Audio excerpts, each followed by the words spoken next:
What's up, and welcome to the Level Health Podcast. We've got Mackenzie Baker on the show today. Mackenzie is an Australian sports nutritionist and personal trainer. He's at the tail end of earning his master's in sports and exercise nutrition, and he's also the host of the Macabolic Podcast. Big thanks to Mackenzie for coming on our show. You can check out his Instagram at MackenzieBaker_ or his website, macabolic.com.au. We'll have both of those linked in the description below. Thanks for listening, and we hope you enjoyed the episode. So my last podcast was with James Walsham, and we actually ended up referring to you quite a bit. He actually really introduced me to you. I'd come across your profile a few times and everything, but he spoke very highly of you as a resource for some of these higher level topics that we're going to talk about today. And really, anytime that we touched on body dysmorphia or, body image issues in males and really that whole landscape, he said, he was very quick to say, I'm very limited here, but this is who, I look to for information. So that's really why I reached out to you. But I mean, it really does come down to the topic of like, there is kind of a discrepancy. Fitness can be very empowering and in an endeavor for people, and it can be very positive in people's lives. But really the reason that we take the stance that we do on fitness is because it often is not. And I went through all of the negative sides of this from the male perspective. So I'm very happy to get you on today, man. I'm very excited to talk with you. But if you don't mind, before we get started, can you just give us some background on who you are and why who you are and why you do what you do? And then also just kind of lay out this whole landscape, because it is a pretty broad landscape, but I think a lot of it is interconnected. So with that, appreciate it, man. All right. Well, first thing I'll say is James Walsham, he's a good man, and I don't care what Shannon Beer says about him behind his back. He's a good man. Only joking. But anyway, so yeah, my name is Mackenzie Baker. I'm Australian. I currently sort of live everywhere. I'm, I guess, a sport nutritionist by trade, working online with a company called Fortitude Nutrition Coaching. I do a little bit of work with a company called Surf Science as well, which is sort of the same thing, except for targeting surfers specifically. I'm coming to the pointy end of a master's in sport and exercise nutrition. So my final research project is going to be looking at low energy availability in surfing populations. So relatively a novel topic, if you will. And I guess a bit of background. So how I got into the fitness industry, how I became interested in nutrition. When I was at uni doing my undergrad, I wanted to get a part-time job. So I started as a receptionist at the local gym, and it kind of went from there. And it was a lot of falling for dumb shit, listening to people who didn't really know what they were talking about, being really confused, following, sort of rigid food rules and things that led to this obsession with the gym and nutrition and disordered eating and poor body image and really like dark times in my life, but the interest in nutrition was there. And the thing that really got me going about nutrition was the fact that when I was a personal trainer, the one thing that was the common denominator about those who made significant or meaningful progress was nutrition was a variable. And I also felt that nutrition allowed me to exercise my more creative or critical thinking side, whereas training, I just didn't feel like it was there. And training wasn't really a big interest of mine. I just kind of fell into the role of being a PT because, I was just receptionist at the gym, and then it just kind of snowballed. So yeah, did some formal education, did some other bits and bobs, and that kind of progressively over time landed me to the point where I'm at today. And I guess for me, my view of nutrition is, how I coach nutrition, what I try and get from it, what I think we can get from it, all these sort of things, these have molded and changed over time. It started off from being like, oh yeah, I want to work with dudes who want to just follow the plan and get good results and, get jacked and lean. I was that myself. I was a bit of a macro coach, Steve. But then over time, it slowly molded and evolved into this, hey, food is this thing that we have in our lives that is, a life-enhancing gift. The issue is that most of us don't know how to use it for that purpose, and rather it becomes a source of guilt and anxiety and pain and struggle and stress. Whereas I see it as my role to help clients use nutrition to make their life better. and make their life better in the context of what they want from life, not necessarily what society wants from them, which might be built upon these sort of physique or appearance ideals that are promoted as desirable. I hope that answers the question. Yeah, absolutely. I mean, I wanted to get into the nuts and bolts of your masters on low energy availability, because I think that that's something that we just fully do not appreciate. Like, we think that we can run in a deficit for years, and then also we think we can build muscle at the same time, but we think we can run a deficit for years and have no negative impacts. But that would be, I think, for potentially a future conversation. But I wanted to also mention that this is you kind of made me realize something that I hadn't really appreciated on the nutrition front, and that's how just as positive, and of course I felt this, but how positive and impactful it can be in a good way for people, but we make it negative in very much the same way that we do with fitness. We make it way harder than it needs to be. We appreciate the we idolize that martyr mindset, the no days off, 7 days in the gym. But in that same exact way, we are missing out on so much from the nutrition component. And I was always able to recognize that in terms of like missing social gatherings in myself for a very long time. I like to mention, tell people that I went the better part of a decade without going out and eating in a social experience, because I didn't know what was going to be in the food. Any type of family gathering would cause all types of anxiety, because I wasn't going to have control over the one thing that I thought I had control over. So I did see it from such a negative, see it as a negative in certain aspects, but I never really put the two and two together that it's on the scale of exercise. I think maybe it was just more salient to me, more obvious to me on the exercise front, but you kind of opened my eyes on that a little bit as well. But I saw from the exercise perspective and really the nutrition, I think that you would agree with me on this, that it's so insidious because it's framed as a positive thing. We're able to frame it to ourselves as such a, we're taking control and we're changing our body composition and we're building muscle and getting healthier, doing all the things that we are also then, put on a little bit of a pedestal in our own peer groups and everything for. But then it ends up becoming so negative, and we can't see that potentially for years and years and years, in my case anyways. Yeah, so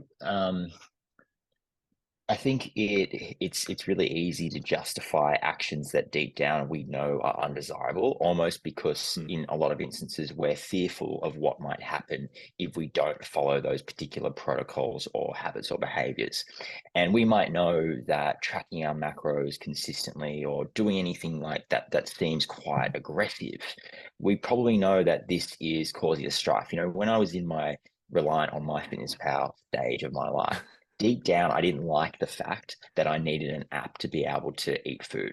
And I didn't like the fact that, it made me upset that, or I used to say that, or I used to think rather that I would overeat and just eat and eat and eat if I didn't have my MyFitnessPal app with me. But, I used to always justify it. I'd be like, this is what you need to do if you want to get these results. It's not that hard. It's just a couple minutes out of my day. I'm really good at it now in my history, all my foods and everything. So it's just really quick. It doesn't really cost me anything. And like, I was just brushing what I knew to be true under the carpet. And I think so many people do this. And also because there's that driver to have this fitness persona when you are in that sort of health and fitness space, or especially if you are a professional in that space. People say you've got to walk the walk. There is that pressure to look a certain way. And it also is a product of, I think, where you live as well. I was living in the eastern suburbs of Sydney at the time. It's like so superficial. You're down at Bondi and everyone's like jacked and lean and tanned. And it's like, there's just this driver to be that person. And you see that and you think that if I am that, then people will view me in a different way, and I'll, all these doors and opportunities will open up for me, and like life will be so much better. So there's this coolness or this appeal about being hardcore, being, like you said, the no days off, like, no, like my MyFitnessPal streak is on point. I'm doing all the optimal things, quote unquote, optimal things. And you deep down know that it's pretty fucked up, let's be honest, but you're brushing all of these things under the carpet because you want to upkeep that positivity in your mind that you're doing the right thing. You don't want to, admit that you're doing something that's pretty, like, it's negatively affecting you. Your social health is declining. You've given up hobbies that you find enjoyable. You even for me, I rejected an all expenses paid for included holiday to Hawaii with my ex-girlfriend because I was like, no, I don't know how I'm going to go to the gym and track my macros. And it's all these things that, like, you just know that they're fucked up. But at the time, you'll do whatever you can to justify your actions. And I still think that to this day, in 2023, I feel like even though flexible dieting isn't as cool as it once was, it's still really cool. And I feel like there are so many folks in that, like, competing, tracking. I'm always on a cut or a build, they now call it. It's not a bulk anymore, it's a build. They're always like justifying their actions, and they know deep down that it's fucked up, but they just don't want to admit it to themselves and everyone else. Yeah, of course not. I look back and I mean, in my early 20s, I had somebody fully obsessed in this field. I had somebody genuinely ask me, what would I do if I had some sort of horrible accident and I wasn't able to get into the gym ever again? I don't think I was kidding when I told them that I would probably kill myself, because it was so important to me at that point. It was so very, very, very much the paramount, like, most important thing in my life, that having that taken away, like, everything would have gone. Because it really, what it comes down to, I mean, what a lot of this comes down to is just ego. We're just building up this house of cards around us and trying to make up this image that we want people to see. And I think that this is just a field that it lends itself to quite a bit. But on, like, the topics a little bit, kind of going more practical, is the path out of the muscle body dysmorphia, the orthorexia, the fixation on body image overall, is the path out just cultivating honesty and self-awareness with yourself? What are some practical steps that well, you can start with anecdotally, but what have you seen work as well? Yeah, so this is completely not evidence-based, what I'm about to say. It's completely anecdotal and observational and opinion-based. So for me, it just got to a point where the negatives or the cons of continuing to pursue this kind of, like, vigilance around training and nutrition, and the level of just unenjoyment or just misery became so strong that the cons really just undeniably outweighed the pros, and I just wasn't happy. I just realized, and finally it got so strong that I could not admit to myself that, hey, this is not the life. This is not enjoyable. I'm not happy. This is empty. I'm not, I really think the thing that triggered me a lot was having a Sunday where I wasn't working because it's Sunday. I could have worked, but then being like, I've got nothing to do, I might as well work. And it was when I was in that situation where I realized I've literally given up everything in my life that I find enjoyable to pursue this persona. And it was just like, that to me was so strong that I knew something needed to change. And I started to get so damn miserable. So it was almost like just being sad was like the motivator to be like, you need to move past this. And moving past or out of this rut was so difficult because there's so much fear around what might happen. What might happen if I stop tracking? What might happen if I stop following a gym program? Not that gym programs are bad or anything. I'm not saying that any of these things are bad per se. I'm not against macro tracking or following a gym program, but just, what would happen if I stop following these sort of rigid rules or these daily habits so aggressively? And what happens if I opened up opportunities to do things in my life that I found enjoyable that may or may not conflict with this fitness image, hardcore bro persona? There was so much fear, and it was really a gradual move away from it. But the mindset shift was actually quite sudden. Yeah. And it was really going from, okay, I'm doing something that isn't really truly me, and going from that to, I want to live the life how I want to live, and I want to do the things that make me happy, and fuck everyone else. That mindset shift really started the change. And then, like I said, it was a gradual transition and slowly building up that confidence. Like, hey, if I don't go to the gym for 2 weeks, guess what? Nothing happens. Hey, if I travel to a remote part of Indonesia and eat nasi goreng all the time, guess what happens? Fucking nothing. So it was just all of these little experiences building up over time that gave me the confidence that, I can live my life in a way that I find enjoyable, and the negatives are really nil, and there's all positives to be gained. Mm-hmm.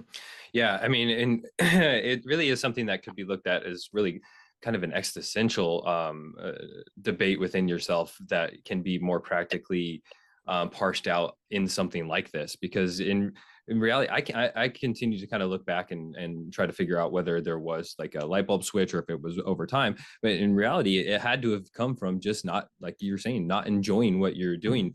And then becoming self-aware enough to realize that there are things that you can do. You don't have to keep trying to grasp towards, the 5% body fat year round, the ultimate, always trying to drive progression at all costs. Like you can step away from that, reframe what progress and success looks like to you, and still be successful. If that's what you need that little dopamine hit from achieving goals, you can reframe those goals into something that you actually want to achieve, or that's actually serving you long term and is productive. But you started out that response with that this is not evidence-based, and I think that this whole thing is going to be not necessarily evidence-based, because is there even an evidence base to go off on this? Of course, we can of course caveat this with anecdotal evidence, and experience is evidence. So acting upon what evidence we do have from the research perspective, and then filtering that through our practical experience is obviously the way to go for the current state. But is there even any literature that is directly looking at this yet? What is the state of that side of things?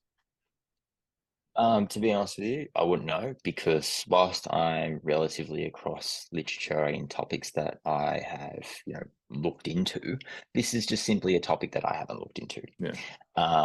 And, Shannon Beer would be someone who would, be better across that stuff. So, what is the state of literature on moving away from this fitness, whatever? I'm not sure. All I know is that there is a decent amount of literature that, has identified associations between things like macro tracking and disordered eating, the whole body shame, body image type conundrum. So there's a lot of connection and association there. To my knowledge, not a lot of causality, and we don't really have a whole lot of, I guess, evidence-based, clear-cut, at least in my mind, interventions. Like, there are things that we can do to try and promote positive body image or reduce body shame, or whatever, however you want to phrase it. But to my understanding, I don't believe, in my mind at least, that they're super clear-cut. Yeah. So I think, in my mind, like, the evidence-informed approach, like you mentioned, is at this point the way to go. Yeah, of course, and absolutely, everybody head over to see Shannon for this kind of stuff. But what I was kind of wanting to contrast there was, if we were to talk about something more like the physiology or the nutrition or training or supplementation, even on some fronts, the research is solid and there's a robust amount of it. But in really any of these things, any of these, like I said, higher level topics in the beginning, it doesn't seem like it's anything that people had been previously paying much attention to, especially as it pertains to the fitness folk. I don't think that anybody really cares about that population. That's just not really where the money is, where the research money is and everything like that. But on a little bit more of like a practical perspective, where have you seen these pitfalls within people you've worked with hold people back? And then also how can get a little bit more metaphysical here, but how is this entire landscape holding the fitness industry back for progress, or is it? Yeah.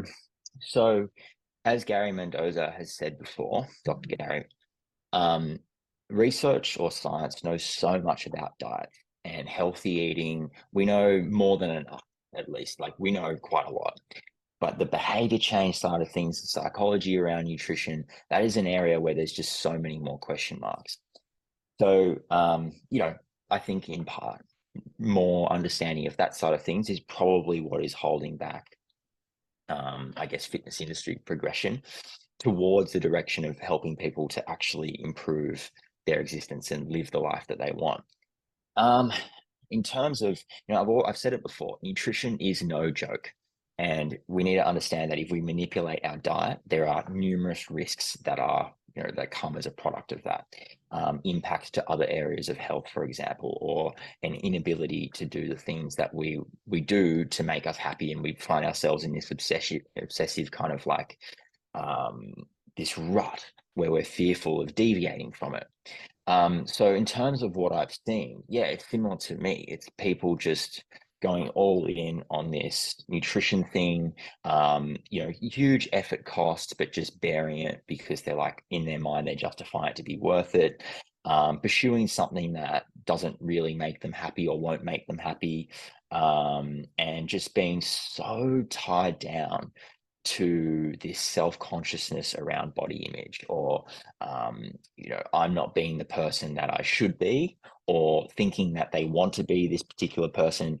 And at least in my experience, I'm going to be confident, I'll go out there and say that I got to a pretty good place as far as that goal goes. Like, I was very proud of the achievements I had made with my physique and what have you, and how I looked, and I was a bit of an arrogant douchebag, whatever. But I wasn't happy. I was miserable AF. So I think, bringing it all together, yeah, it's like when we manipulate diet for a particular goal, we need to be aware that there are lots of side effects. And it's not just about, oh, here's your macros, like it's all hunky-dory. We need to think as nutrition professionals about how this might be impacting a client's total health, overall well-being, the interventions or the parameters that are applied. What is the trade-off? How might they impact someone's day-to-day existence? How might they impact someone's ability to just live life on their own terms or do the things they want? How will it influence their psychology? Okay, are we potentially putting them at risk of disordered eating and or a higher preoccupation with body weight and shape? These are all things that need to be considered.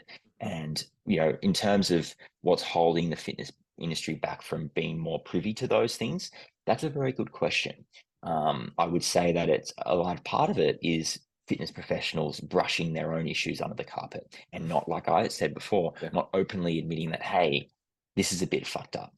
Not being able to admit that to themselves because they've created this following, this client base, this industry persona, and kind of, I feel like, imagine if you were a bodybuilding coach and you were like, hectic about all that bodybuilding stuff. You were known as a bodybuilding coach. All your followers on Instagram were bodybuilders or people interested in that. Your whole business was built around being a bodybuilding coach. And then let's say after 5 years, you actually stopped getting interested in bodybuilding, and all of a sudden you started doing triathlons or something. You might be fearful of pursuing what interests you, and moving away from what no longer interests you, or what you realize actually wasn't serving you, because you feel like it's deviating, or it's in conflict with the image that is so important to your, not just your business or your income, but like your whole, I guess, persona, or just who you are as a person, your sense of identity. self, yeah. Sense of self, exactly. So it's very difficult. I think that is one reason why, I think that's one reason why the fitness or / nutrition industry, coaching industry, is still so heavily like macro coach Steve-ish, as I would say. I appreciate that. That's a good term. So it seems like perhaps would a shift towards a more client-centered approach in general, this comes up time and time again, but would that be potentially a solution to this? But if it's coming from certifying authorities and education bodies, promoting this instead of just, hey, we've got somebody that passed this assessment, they are now, our personal trainer or whatever, within that process, then becoming or promoting a more client-centered approach, would that kind of nip this in the bud right out the gate? How can we as professionals start making this potentially more important to us, I guess? Yeah, so undeniably, a client-centered approach is going to be desirable as far as actually helping clients live a better life in accordance with how they want to live, and also risk reduction, because a client-centered approach considers the client's values. It considers their barriers, whether they might be at risk under certain recommendations. It just offers more of a, what do you want to achieve? What life do you want to live? And then fitting the nutrition side of things within that, but also concurrently considering the individual risk, rather than just slapping, the coach's preferred modality of nutrition strategy being tracking or whatever it is. So yes, client-centered coach, just broadly speaking, hugely desirable. In terms of getting the fitness / nutrition, health, whatever industry to shift towards that, there are a few barriers to achieving this. The first thing is that it's really, in my opinion, it's something that I'm not sure it can be taught that well. I feel like a new coach who's getting qualified in nutrition or whatever can go through the theory of, okay, these are the questions you want to ask. These are the things that you want to consider. You don't want to just slap a generic type of, oh, you're a macro coach, so everyone macro tracks. You kind of want to, they can know the theory, but I think in practice and with critical thinking, that's something that is really essential to adopting a client-centered approach. And I don't think you can really teach that. I think that's something that comes with experience and thinking, and really thinking like, how can I best help people? How can I best provide value? Another thing is that being a client-centered coach requires like insurmountable or just such a large degree of effort and time from the coach or the practitioner. Okay.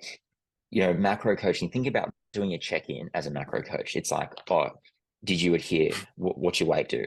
Okay. Oh, we'll change by 200 calories. Here's your new macros. It's like a 2-minute job. It's freaking easy. And even the thing, like, it's just the same for every client. So it doesn't require much thinking. It requires less time. When it comes to onboarding new clients, everyone has the same thing. So, there's just not much note taking or critical thinking involved.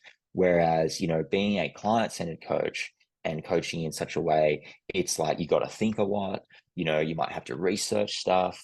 You have to take a ton of notes. You have to be willing and able to actually, get to know your clients. So listen to them. And this is another thing, like if you're an online coach or practitioner doing video consults, that's an essential part of getting to know your client. And that takes time, obviously, and that is an immovable fixture within your routine or schedule as well. That, it just makes the job like way more effortful. You can't take on as many clients because, you're putting more time and mental energy. Like after doing like 5 check-ins, my brain is cooked. Like the effort and mental burden that I cop when I just do check-ins, it's not even calls, it's pretty significant. And I'm just like, man, like there are coaches out there doing like 20, 30 check-ins more in a day. I'm like, either you just have some ridiculous, crazy brain, or your check-ins are just piss weak. Because like, like I said, 5 check-ins, I'm cooked. So one of the biggest barriers to round back to the question, one of the biggest barriers to client-centered coaching being more of a thing in the fitness industry is, how do we teach it? I don't know.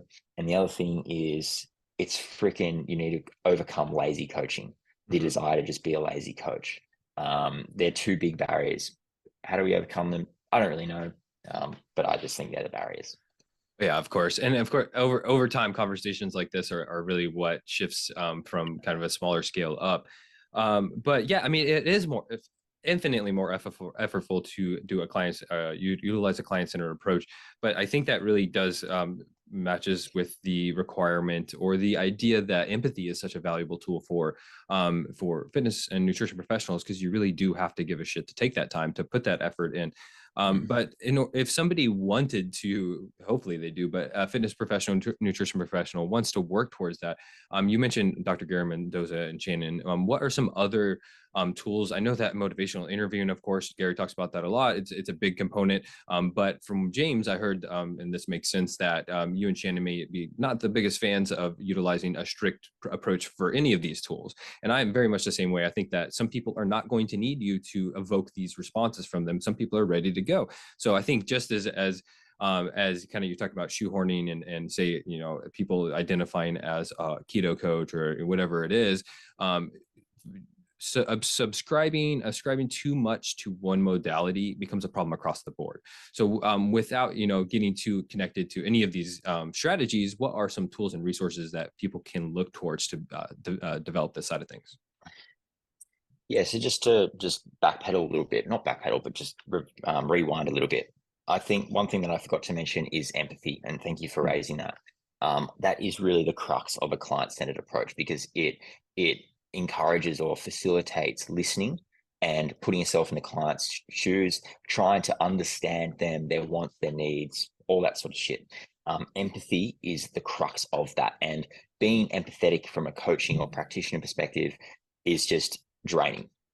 Okay. And that's why people probably don't want to do it. That's why they just rather say, oh, you didn't adhere, try better next time. You don't want it bad enough. Like, what don't you get? That you just need to be more disciplined, bro. They're applying all that shit.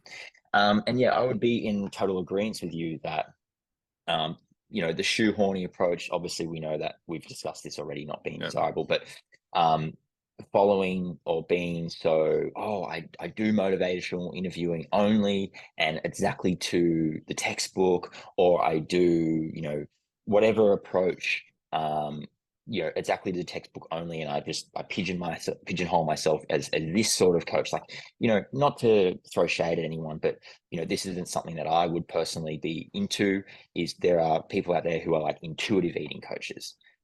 To me, I'm like, that's obviously a positive thing. Like, intuitive eating is amazing. It's been associated with so many positive things, but it's kind of the same as being like, I'm a macro coach. It's just in a less risky, more beneficial form, but you're still pigeonholing yourself as one thing.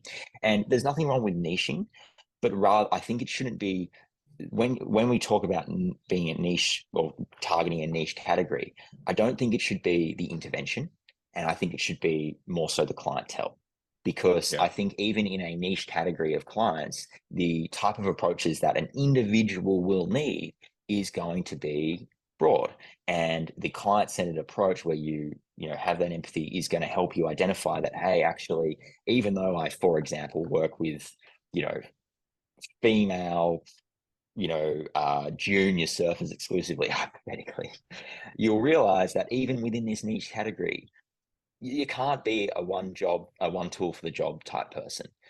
So I think, the real effective coaching strategy, as far as, I think taking little bits and bobs, and taking bits and bobs from each type of thing that you learn, whether it be motivational interviewing or taking elements of intuitive eating, spirit, or whatever it might be, even taking elements from macro tracking crowd or flexible dieting crowd, taking what's positive and trying to mash it all together individual for the client is the way to go. And I think if you do that, you're also counteracting a lot of the negatives that you might experience. So let me provide an example.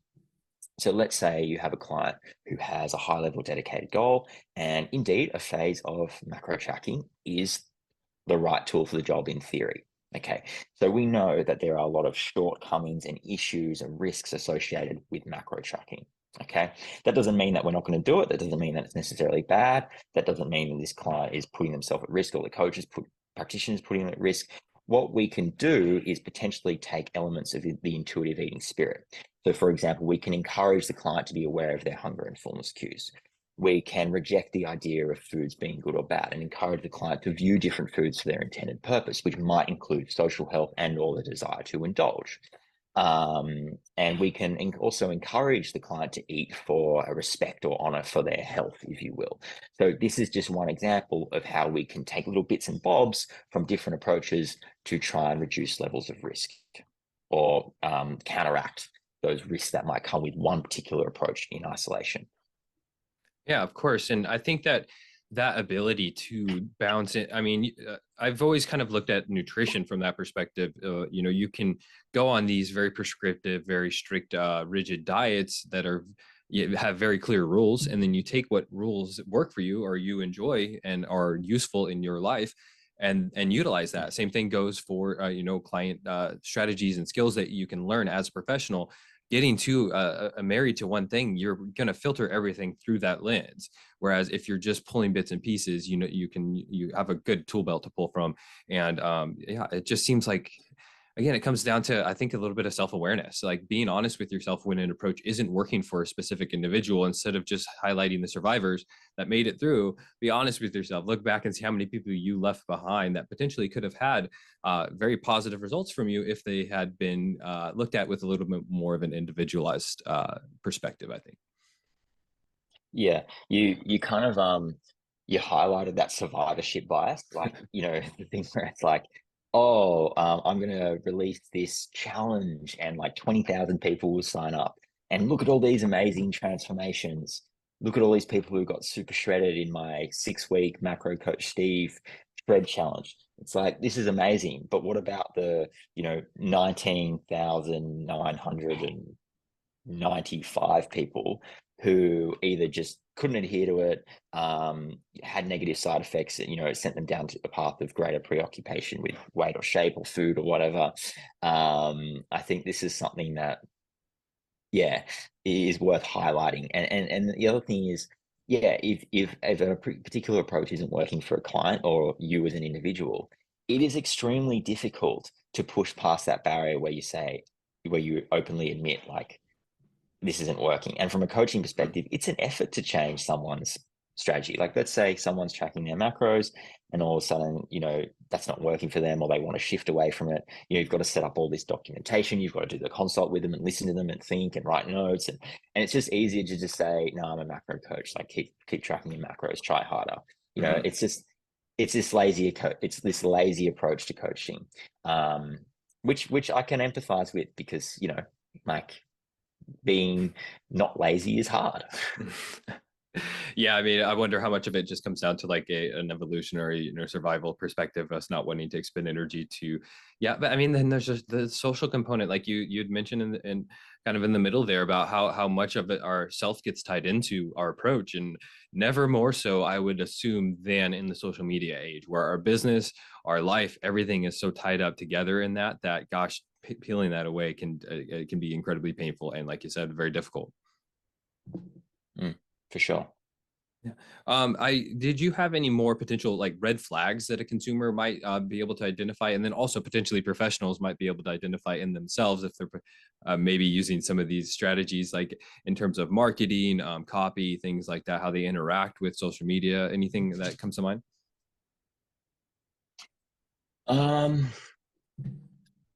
Red flags. I would probably just say that a red flag would be a coach who says, or seeing someone say, this is easy, just do this. It's just, get off the train earlier to get more steps in, or, just buy frozen vegetables because they're more convenient, or someone who just like provides solution, and kind of makes out like it's really easy.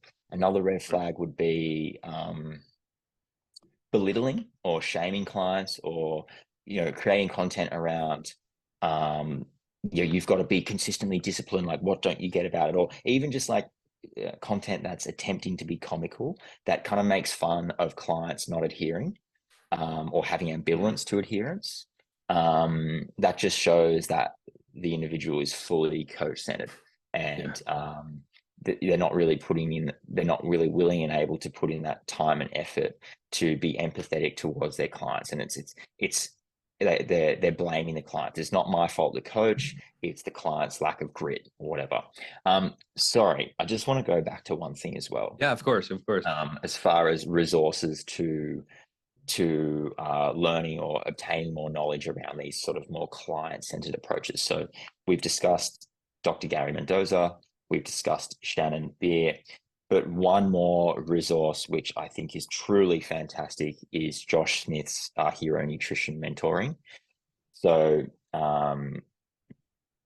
basically, the reason why I like this particular individual is because the approach isn't about making more money, which is kind of the case with a lot of coaches or mentors in the health and fitness space, but rather it's about how can I be a better coach. So it's coaching, it's coaching, it's mentoring for coaches in order to make them better at coaching. And Josh is really heavy on the client-centered approach thing. So that would be certainly something else that I would endorse. And I just needed to mention that because I forgot before.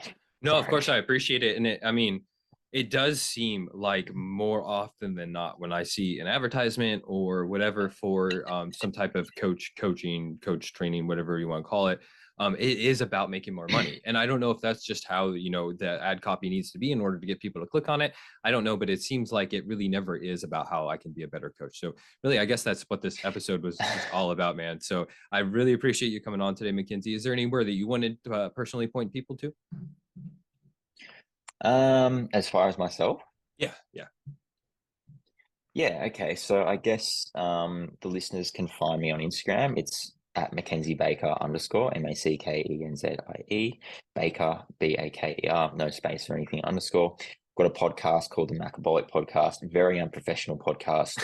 I post a podcast whenever I feel like it, but I've been doing it since like probably 2018. So it's not one of those things where every fitness professional or health professional, whatever, started a podcast, they do a couple episodes and eventually it dies off. I've stayed consistent with it over time. Fortitude Nutrition Coaching on Instagram.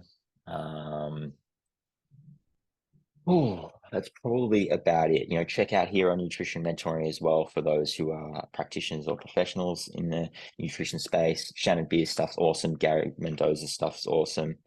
JPS Health and Fitness Education Portal, that's awesome as well. Yeah, that's probably off the top of my head the main ones.